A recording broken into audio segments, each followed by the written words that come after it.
Escuchábamos La Marcha del Príncipe de Albanta, esta composición que ya mencionara anteriormente, que creara el gran músico Alfredo Federico de la Vega, uno de los hermanos de Adrogué, y que en esta especial ocasión ha sido Sebastián Johann Calice quien hiciera una versión propia, que la haya grabado tras habérselo pedido.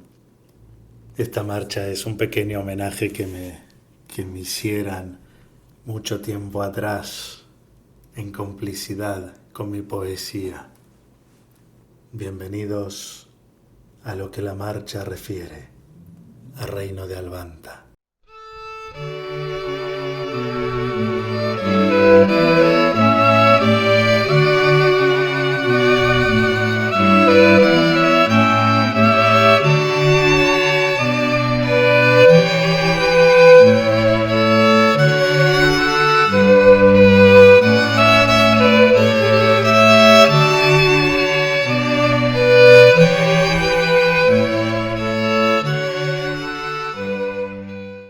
Si habláramos de poesía y si habláramos de mi poesía, sería necesario volver al pasado y recordar lo que ocasionó que yo escribiera mi primer poema.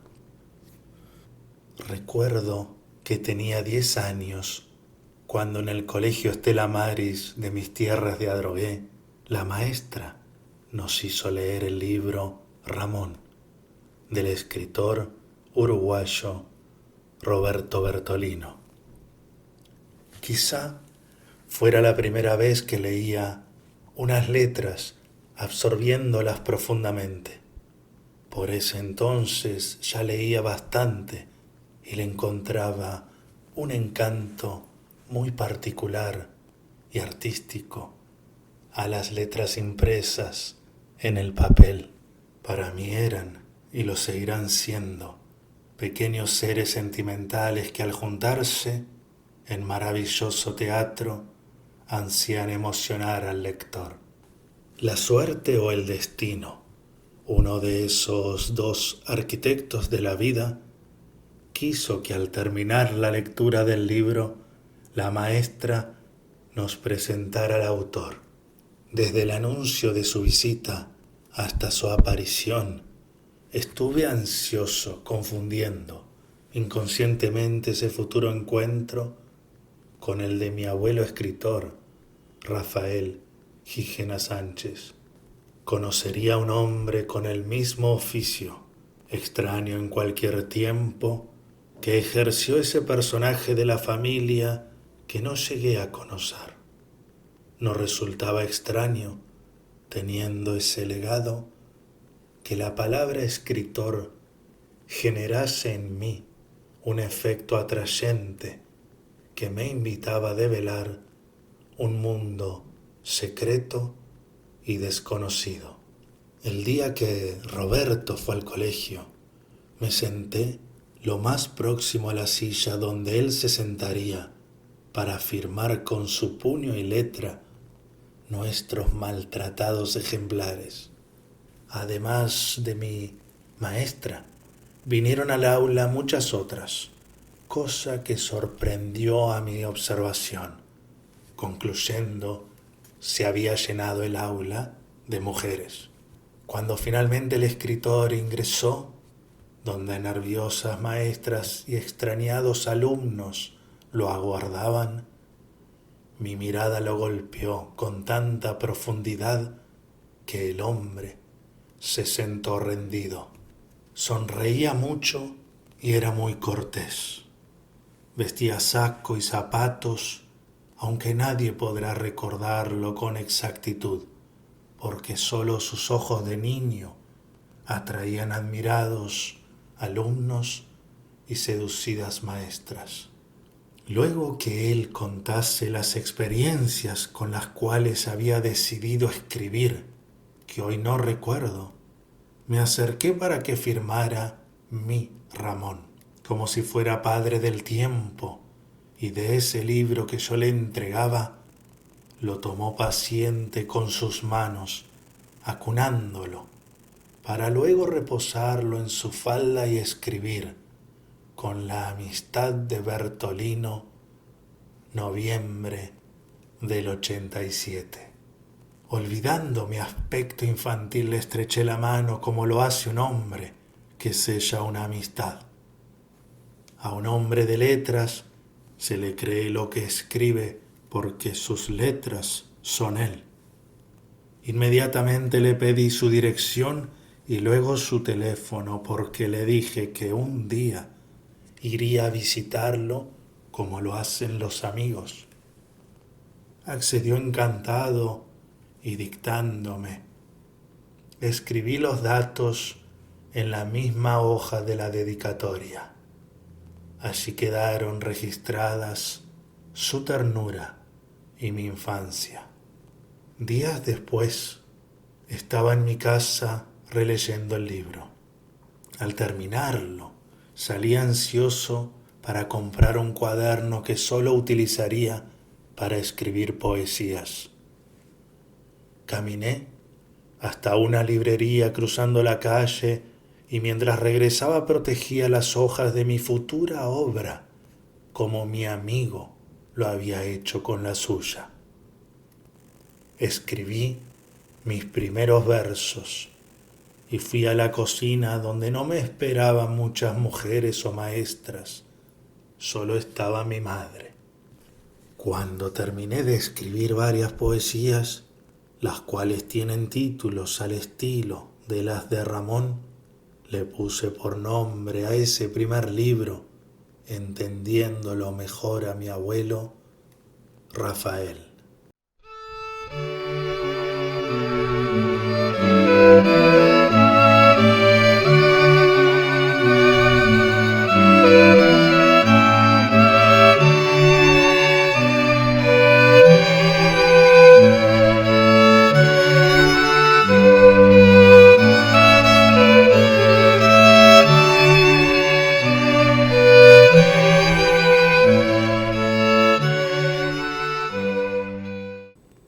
Muchos años después de haber escrito aquel poemario y teniendo ya por aquel entonces publicados, creo yo que unos 4 o 5 libros, me convocan para que escribiese el prólogo de una recopilación de cuentos de mi abuelo llamado Cuentos de Mama Vieja.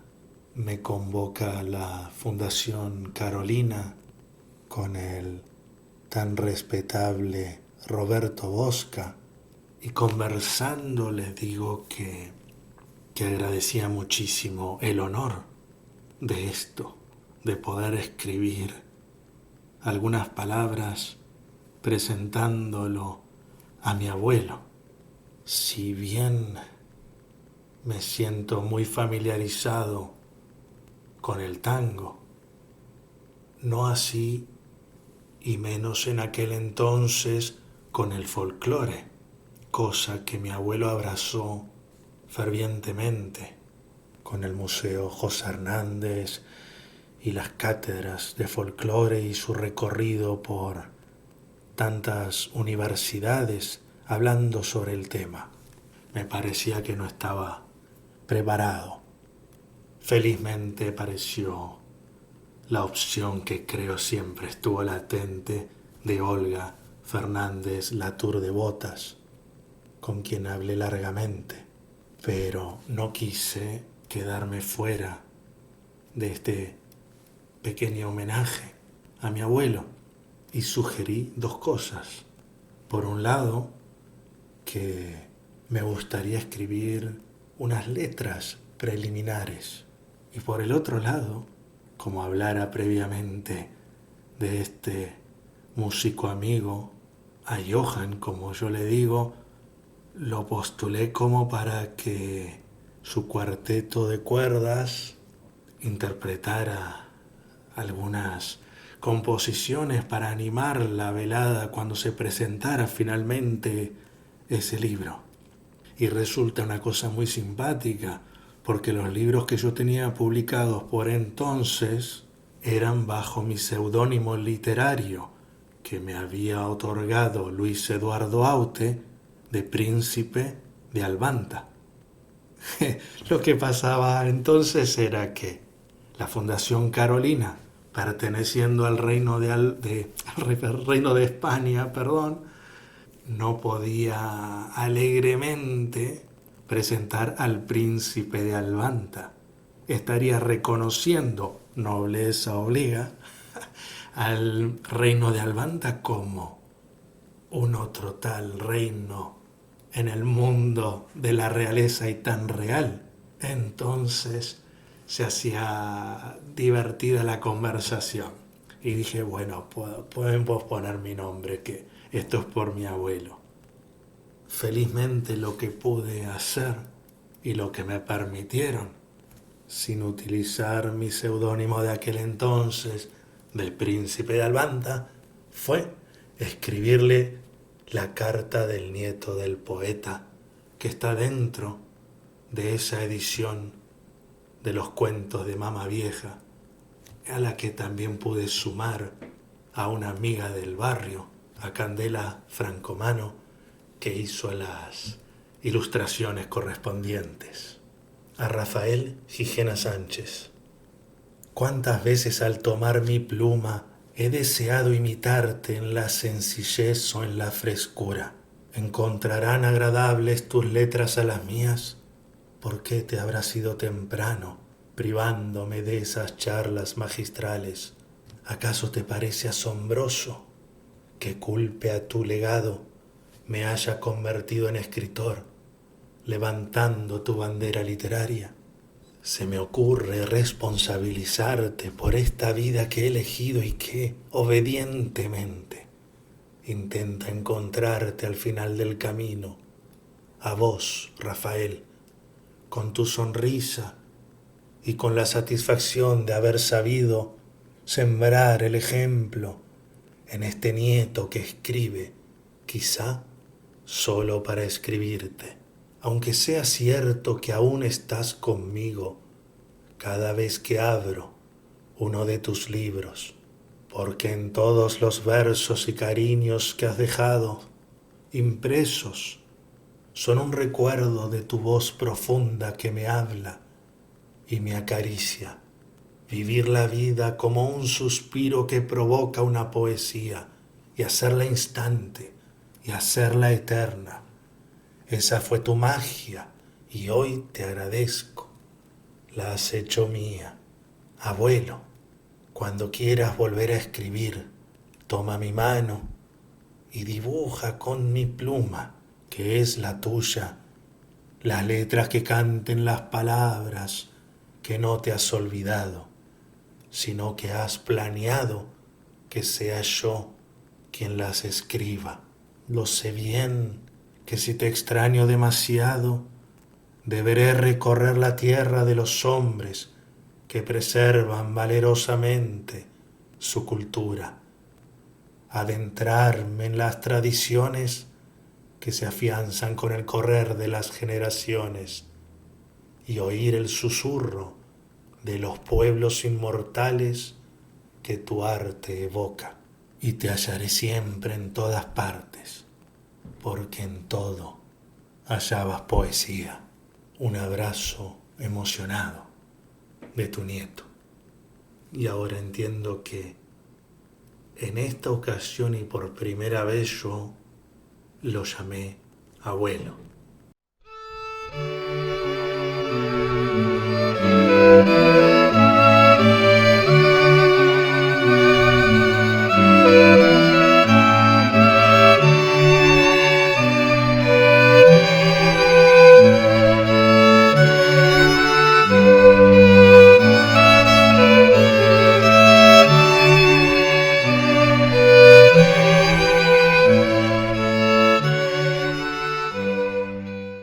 Habiéndome reconocido nieto del poeta y tras esa visita que recibiera con Bertolino. Recuerdo perfectamente y aún conservo de las poquísimas cosas que en mis tantos traslados aún permanecen con vida, es este cuaderno, primer poemario, y que tiene su primera poesía que escribiera en mi jardín de las tierras de Adroé. Mi primerísimo poema, al que titulé La Paz. La paz es mi casa, mi madre en el jardín, sin guerras ni peleas, sin cárceles ni perreras. El sol en mi terraza dice, la paz es vida.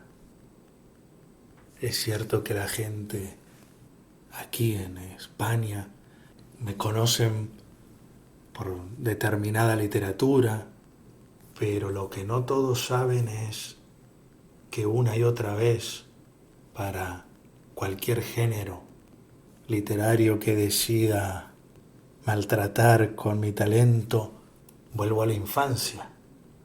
Tuve la fortuna y la mayor riqueza de haber tenido una infancia feliz. Me hubiera gustado, claro, que mi abuelo me viera escribir, leyera algo de lo mío. También me hubiera gustado que Roberto Bertolino se hubiese enterado de lo que generó en aquel niño y lo que generó en mi vida, como cuando dice Borges que un hombre o que la vida de un hombre consta tan solo del momento en que sabe para siempre qué y quién es. En aquella aula de un colegio de Adroé, yo supe por siempre que quería escribir. Y hasta luego.